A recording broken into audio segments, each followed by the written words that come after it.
14ই শাবান অর্থাৎ যেটা দিবাগত রাত, শবে বরাত, লাইলাতুল বারাত যেটাকে বলা হয়, এই ফজিলতপূর্ণ রাতে বেশি বেশি দোয়া, ইবাদত, কান্নাকাটি করা, আল্লাহর কাছে বন্দিগি করা এবং পরদিন রোজা রাখা, এটা একটা আমল।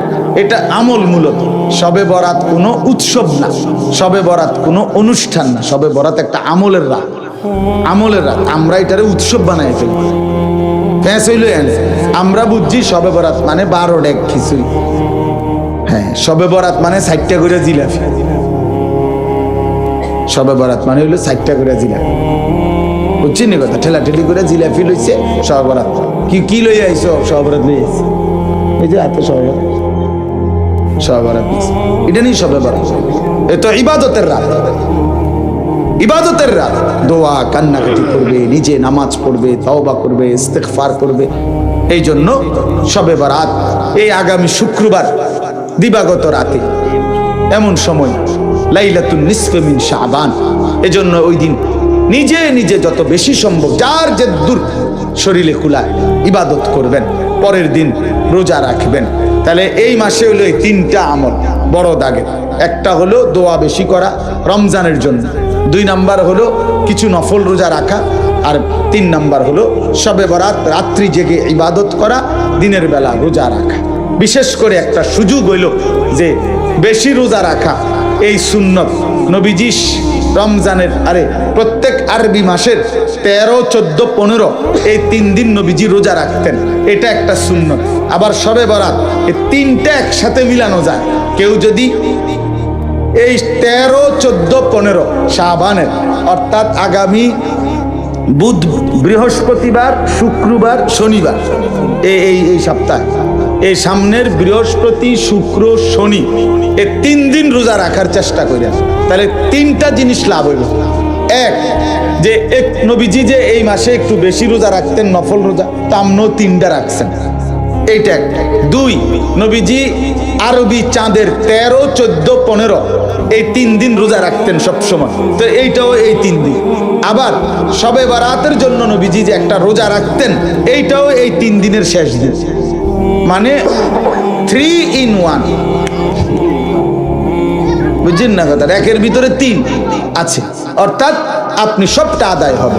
এই জন্য মা বোনরাও আমি অনুরোধ করছি, মা বোনদেরকে একটা তো শক্ত কথা বলছি, অনেকটা ভালো কথা কইলাম, যে নফল রোজা রাখেন, হ্যাঁ, শবে বরাতের জন্য এবং নফল রোজার জন্য আগামী বৃহস্পতি, শুক্র, শনিবার এই 3 দিন রোজা রাখার চেষ্টা করেন। আর রমজান উপলক্ষে ইনশাআল্লাহ নিজেকে প্রস্তুত করে গুনাহ থেকে বাঁচবার সিদ্ধান্ত নেন, ইবাদত আমলের ফিকির করেন, বলেন ইনশাআল্লাহ। এই জন্য আপনাদের কাছে আমার অনুরোধ, নওজোয়ান ভাই তোমাদের কাছেও, রমজানকে সামনে রেখে আমরা প্রস্তুতি নেই ইবাদতের জন্য, আখিরাতের জন্য, নিজেকে জাহান্নাম থেকে বাঁচাবার জন্য, জান্নাতি হওয়ার জন্য। কয়েকটা মোটা মোটা দাগের কাজ হলো। এখন 1 নাম্বার হলো শাবান মাস। এখন এই মাসে বেশি বেশি দোয়া করা যে আল্লাহ রমজান পর্যন্ত হায়াত ভিক্ষা দান করেন, রমজান পর্যন্ত হায়াত দেন, যেন রমজান পেতে পারি। এটা একটা গুরুত্বপূর্ণ আমল। আল্লাহুম্মা বারিক লানা ফি রাজাব ওয়া শাবান ওয়া বাল্লিগনা রমাদান, এটা পড়তে থাকা।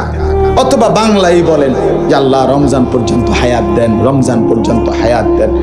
2 নাম্বার হলো এই শাবান মাসে, মানে এই মাসে নবী সাল্লাল্লাহু আলাইহি সাল্লাম নফল রোজা রাখতেন বেশি। এই জন্য উচিত নবী সাল্লাল্লাহু আলাইহি সাল্লামের এই সুন্নতের অনুসরণে যাদেরই সুযোগ হয় 3টা, 4টা, 5টা রোজা রাখা, তাইলে এটা একটা মোবারক আমল। নবীজি সাল্লাল্লাহু আলাইহি সাল্লাম বলছেন রমজানের সম্মানার্থে তিনি এই নফল রোজাগুলো রাখতেন। আল্লাহ তাআলা আলাদাভাবে দেখেন, কোম্পানি, দোকানদার, ব্যবসায়ী সিজনে অতিরিক্ত মাল উঠায়। সিজনে এখন কাপড় চোপড় বেচা হবে অনেক, এই জন্য ব্যবসায়ী স্বাভাবিক সারা বছরের চাইতে আরো 40 লাখ টাকার মাল বেশি উঠাইছে, আরো 30 লাখ টাকার মাল কি উঠাইছে বেশি।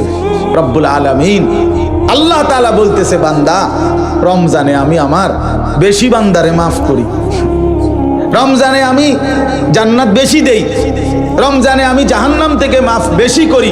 এজন্য এটা আমার আখিরাতের সিজন, এই জন্য সারা বছরের আমলের সাথে অতিরিক্ত আরো আমল আমি এই রমজান উপলক্ষে যোগ দিলাম। ইফতার এটা ইবাদত। সারা বছর এটা আসিল হুদা বুট মুড়ি, এখন এটা ইবাদত। রমজানে এটা হুদা বুট মুড়ি না, না, ইফতার এটা কি ইবাদত। সাহারি, রাত্রের সেহরি খাওয়া, এটা শুধু বাদগোস্ত না, না, এটা কি ইবাদত। তাসাহহারু ফাইন্না ফিস সাহুরে বারাকা। নবীজি বলছে সেহরি খাও, এক ডুব পানি হলেও খাও, কেননা সাহারির মধ্যেই বরকত আছে। তাইলে বরকত এটা ইবাদত। তাহলে ইফতার অতিরিক্ত দিলাম ইবাদত, সাহারি অতিরিক্ত ইবাদত, 20 রাকাত পূর্ণ তারাবি অতিরিক্ত ইবাদত, ঠিক কিনা বলেন? রমজান শেষ দশকে শেষ 10 দিনের এতেকাফ অতিরিক্ত ইবাদত, শবে কদরের তালাশ শেষ বেজর রাত্রিগুলোতে অতিরিক্ত ইবাদত। তাহলে কম্প আরো তো আছে, কিন্তু মোটা দাগে 5টা। মোটা দাগে নতুন ইবাদত কয়টা? ইফতার, সাহরি, তারাবি, এরপরে এতেকাফ, এরপরে শবে কদর। শবে কদরের আল্লাহ বলছেন আমি আরো অতিরিক্ত মাল উঠাইলাম। রমজান উপলক্ষে আরো অতিরিক্ত কি উঠাইলাম? আরো মাল উঠাইলাম, আরো ইবাদত উঠাইলাম লগে। আগের গুলো তো আছেই, আগের গুলো তো আছেই। যে সমস্ত গুনাহ বর্জন করা, এটা আগের হুকুম। হ্যাঁ, 5 ওয়াক্ত নামাজ পড়া, এ তো আগের হুকুম। যাকাত দেওয়া, এ তো সারা বছরের হুকুম। তো এটা তো আছেই, আরো অতিরিক্ত ইবাদত সুযোগ দিলাম। এরপরে আল্লাহ তাআলা বলেন, আমরা যদি জিজ্ঞাসা করি আগের আমল আরো নতুন আমল দিলেন বাড়াই আরো, এটা তো বুঝলাম, কিন্তু পুরস্কার দিবেন কেমন? বিনিময় নেকি দিবেন কেমন? আল্লাহ বলছে হ্যাঁ দেখো, শোনো, এইটাও তোমার ভাল লাগেনি, শোনো। আল্লাহ বলেন প্রতিটা নফলকে আমি ফরজ বানিয়ে দিলাম। প্রতিটা ফরজ 70টা ফরজের সমান করে দিলাম। 70টা ফরজ। প্রথম দশক রহমত বানিয়ে দিলাম, মাঝখানের দশক মাগফিরাত বানিয়ে দিলাম, শেষের দশক জাহান্নাম থেকে মুক্তির ফয়সালা দিয়ে দিলাম। হ্যাঁ, এরপরে আল্লাহর নবী সাল্লাল্লাহু আলাইহি ওয়াসাল্লাম বলেন মান ফাত্তারা ফীহি সাইমান কানা লাহু মাগফিরাতান লিযুনুবিহি ওয়া ইতকা রাকাবাতিহি মিনান নার ওয়া কানা লাহু মিসলু আজরিহি। নবীজি বলেন কেউ যদি একজন রোজাদারকে সামান্য একটু ইফতারও করায়, তাহলে তাকে 3টা পুরস্কার। 1, তার গুনাহ মাফ করে দেওয়া হবে। 2, জাহান্নাম থেকে মুক্তি দেওয়া হবে। 3, রোজাদারের সমপরিমাণ নেকি দেওয়া হবে। সমপরিমাণ নেকি দেওয়া হবে। তাহলে বলেন আল্লাহ তাআলা অতিরিক্ত ইবাদতও দিছেন আমাদেরকে, রমজান ইবাদত দিয়ে সাজিয়েছেন, আবার নেকিও দিছেন অগণিত অগণিত অগণিত অগণিত। তাহলে এত কিছু দিয়ে আল্লাহ তাআলার উদ্দেশ্য কি? লাআল্লাকুম তাত্তাকুন, আমাদেরকে মুত্তাকি বানানো, আমাদেরকে জান্নাতি বানানো। আল্লাহ বলে আমি চাচ্ছি বান্দা যে কোনো মূল্যে, কত অফার দিলাম, কত সুযোগ দিলাম, বান্দা তোমারে আমি জান্নাত দিতে চাই, জান্নাত দিতে চাই, জান্নাত দিতে চাই, জান্নাত দিতে চাই। এই জন্য আমি আল্লাহ তাআলা নেকির পরিমাণ বাড়ায় দিলাম। 1টা মাস কদর করো, গুনাহ ছেড়ে দাও, আমি আল্লাহ তোমার নেকির পরিমাণ বাড়িয়ে দেব। প্রত্যেকটা কদম কদম নেকি দান করি।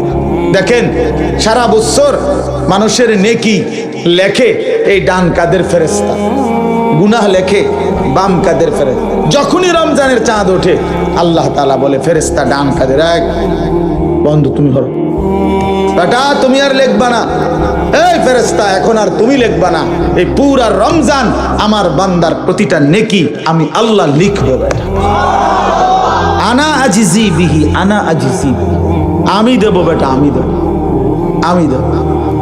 রোজার বিনিময় আমি দেব, আমার বান্দার রমজানের বিনিময় আমি দেব, এগুলো আমি লিখব। আর আরেক হাদিস হইল আনা উজজা বিহি, আনা উজজা বিহি। অর্থ কি? অর্থ হইল বাগিনারে নিয়া মামা, মনে করেন মামার খেতে 10 জন মানুষ কাজ করছে, তো সন্ধ্যাবেলায় বাগিনারে হাতে ধইরা মামা ওই 10 জনেরে মজুরি দিতে আছে 500 টাকা করে। তো সবাই 500 টাকা করে দিয়ে বিদায় করে দিছে। এখন বাগিনার মনটা খারাপ, তো মামা বলতেছে কি ব্যাপার ভাগিনা, মনটা খারাপ কা? হ্যাঁ, দেখছি তো। কি দেখছেন? কি দেখছ ভাগিনা? কেমনে তো আমার একে রামজা দিয়া ধরেন, মহব্বত করেন, আদর করেন, খুব বলে ভালোবাসেন, টেহাডি তো সব হেগরেই দিলেন। আমারে তো 5টা টাকাও দিলেন না। এই তখন মামা জড়ায় ধরে বলে, আহা বাগিনা, তুমি বুঝলা না, ওরা তো 500 করে নিয়ে গেছে গা, আমি পুরা মামাটাই তো তোমার, আমি পুরাটাই তো কি তোমার। আল্লাহ তাআলা বলে, রোজাদার, সারা বছর তো আমি হিসাব করে করে নেকি দিছি, রমজান মাসে না আমি নিজেই তোমার, আনা উজজা বিহি, আমি আল্লাহ তোমার হয়ে গেলাম। যা যে তু মেরা তো সব মেরা, ফলক মেরা, জমিন মেরি। যখন আল্লাহ আমার তো সবই আমার, আসমানও আমার, জমিনও আমার। তো আল্লাহ তাআলা এইভাবে বিনিময় দেয়, এইভাবে বিনিময় দেয়। কথা কয় আমরা, কথা কয়, এটা প্লাস্টিক কথা কারবে না, না এসে কথা বলো, তুমি দূরে না গিয়ে কথা কইবে। তাইলে এই জন্য বলেন এটা বুঝা উচিত। বা বসো না বাপ, তোমরা বসো, বউ এনে বউ, শেষ আমার কথা শেষ। তো এই জন্য বললাম আমরা মাহে রমজান সামনে, আপনাদের কাছে আমার বিনীত অনুরোধ, প্রিয় নওজওয়ান, তোমাদের কাছে অনুরোধ, একটা ছেলে, আমি জানি বাবা সবাই সমান তালে বোঝে না, সবাই সমান তালে পাত্তা দেয় না, সবাই সমান তালে পাত্তা দিবেও না। নবী সাল্লাল্লাহু আলাইহি ওয়াসাল্লামের ইন্তেকাল পর্যন্ত 23 বছরে নবী সাল্লাল্লাহু আলাইহি সাল্লাম বলার পরেও সবাই সমান তালে ইমানদার হয়ে গেছে। তো এটা কোনো অসুবিধা নেই, সবাই শুনবে, এটা আমরাও জানি শুনবে না, কিন্তু কেউ না কেউ শুনে, কারো না কারো দিলে লাগে। অব্যাহত বলতে গেলে এক পাথরের উপরও লাগাতার ধারাবাহিক বৃষ্টির পানি পড়লে একদিন ঠিকই দেখা যায় ওই পাথরের মধ্যে একটু ছিদ্র হয়ে গেছে, ডাইবা গেছে পাথরটা। এই জন্য আল্লাহর কথা ধারাবাহিক, কারো না কারো দিলে লাগে, বিফলে যায় না, বিফলে যায় না, বিফলে যায় না। আমাদের আসলে আখিরাত মেইন বিষয়, আমাদের প্রস্তুতি হলো আখিরাত, আমাদের প্রস্তুতি হলো কবর, হাসর, মিজান, ফুলসিরাত। বাস্তব কথা বাপ, হৃদয় দিয়ে এটা অনুভব করেন, আমাদের প্রস্তুতি হওয়ার কথা আখিরাতের। আর সেই প্রস্তুতির জন্য, আখিরাতের জন্য, পরকালের জন্য, মৃত্যু পরবর্তী জিন্দেগির জন্য সর্বশ্রেষ্ঠ সিজন, মৌসুম মাহে রমজান, মাহে রমজান। এই জন্য সেই মাহে রমজান আর মাত্র সর্বোচ্চ 21 থেকে 22 দিন, 7 দিন চলে গেছে আজকে। তাহলে 28-এ এই মাস হইলে 21 দিন, আর 1 মার্চ অথবা 2 মার্চ রমজান। তাহলে আর মাত্র 21 থেকে 22 দিনের ব্যবধানে মাহে রমজানের চাঁদ উঠবে ইনশাআল্লাহ। এই মুহূর্তে আমাদের সর্বোচ্চ উচিত দিল থেকে মানসিকভাবে প্রস্তুতি নেওয়া যে আমি আমার জীবনের ঘাটতি, আমি রমজানে কাইদা কাইটা, আল্লাহ যদি আমার হায়াত দেয়, আমি রমজানে কাইদা কাইটা দোয়া করে, ইস্তেগফার করে, তওবা করে আমি গুনাহ মাফ করাইয়া নেব। আর আমার আখিরাতের জন্য জান্নাতের ব্যবস্থা করা, পরকালের পুঁজি সংগ্রহ করার সর্বোচ্চ চেষ্টা করব। এটা একটা সিদ্ধান্ত, একটা শপথ নেওয়া উচিত, শপথ নেওয়া উচিত, নাইলে হবে না। হিম্মত ছাড়া কোনো কিছু হয়। একেবারে আদনা থেকে আদনা কাজেরও মানুষ দিলের মধ্যে না করে, এটা একটা সূক্ষ্ম কথা মনে রাখেন। কোনো মানুষ মনে করেন এখন আমি ফেসাব করব, এই কথাটাও মানুষের দিলে আগে আসে, তারপরে সে এটাকে কি করে বাস্তবে পরিণত করে। আমি এখন নাস্তা খামো, 1 কাপ চা খামো, এই 1 কাপ চা খাবো, এই কথাইটা কিন্তু মানুষের দিলে আগে আসে, এরপরে হে দোকানের দিকে হাঁটা শুরু করে, ঠিক কিনা বলেন না? এই প্রত্যেকটা মানুষ তার অন্তরে, ছোট হোক সামান্য হোক, একটা পরিকল্পনা আসে, চিন্তা আসে, এইটাকে এরপরে সে সামনে আগে বাড়ায়। তাহলে আমরাও যদি আমাদের দিলে এই চিন্তাটা আসে যে আসলে আমার কবর, হাসর, আখিরাত, মিজান, ফুলসিরাত দরকার, তাহলে আল্লাহর কসম এই দরকার হইলে অর্জন করার সর্বশ্রেষ্ঠ জায়গা হলো মাহে রমজান। মাদ্রাসায় আশরাফুল উলুম কোরের পাট, এটা আমাদেরই মাদ্রাসা। আলহামদুলিল্লাহ, প্রথম থেকেই এই মাদ্রাসার জায়গা চয়েস করা, এই মাদ্রাসার একেবারে প্রথম দিন থেকে আমার সম্পৃক্ততা আছে। আলহামদুলিল্লাহ, মাদ্রাসা চলতেছে, আপনারা শুনছেন। মাদ্রাসা এখন নাজারা বিভাগ চালু হয়েছে। ইনশাআল্লাহ আগামী কিছুদিনের মধ্যে, 4 মাস 6 মাস 3 মাসের মধ্যে আশা করি ইনশাআল্লাহ হিফজখানা এখানে চালু হবে।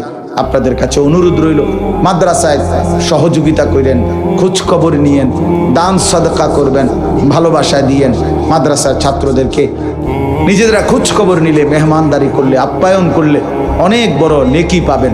ইফতার আছে, রমজান ইফতার করাবেন, মাদ্রাসায় আপনাদের জাকাতের টাকা, ফিতরার টাকা দান সদকা করবেন, নিজেদের সন্তানদেরকে মাদ্রাসায় পড়তে দিবেন।